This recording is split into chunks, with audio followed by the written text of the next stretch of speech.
This week, AIPAC succeeded in kicking out yet another U.S. politician who wanted an end of the slaughter and oppression of the Palestinians. Here's what happened. Jamal Bowman, a member of the House, started supporting Palestine last fall. He went to protests. He called out AIPAC and the pro-Israel lobby. He called for freedom for Palestine and for an end of the genocide. But AIPAC couldn't let that happen. They don't let U.S. politicians criticize Israel. It's their job to oust anyone who isn't loyal to Israel and make sure they don't hold any political power here in the United States. And so AIPAC stepped in. What did they do? Well, in the winter, they recruited a George Latimer, flew him to Israel where he met the president of Israel, Isaac Herzog. George Latimer returned to the United States, and a week later, he challenged Jamal Bowman for his seat.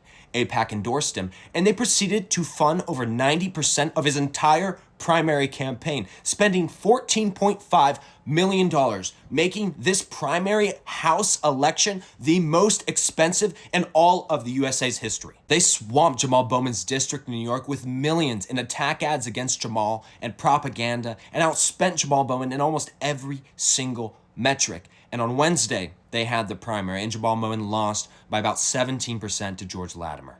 AIPAC won again. This is far from a unique case. AIPAC does this every time. Any politician isn't completely loyal to Israel's interests. Any politician who supports Palestine. Any politician who wants an end to the oppression and wants to stand up for human rights. They swoop in, spend an insane amount of money, whatever it takes to get them out of political power. How is it that the pro-Israel lobby, who represents the foreign interests of Israel, who has been oppressing the Palestinians for 76 years, gets to dictate the results of our elections, who gets to handpick their candidates and put them into power, and oust whoever they want from political power? AIPAC and the pro-Israel lobby control most of our politicians. They have their money in most of our politicians' pockets, including all of mine, it seems, in the state of Pennsylvania. And when a politician doesn't let themselves be bought out, then AIPAC does everything they can to oust them and kick them out. And the reason Zionists in Israel care so much about maintaining control over U.S. politics is that if the U.S. stopped sending Israel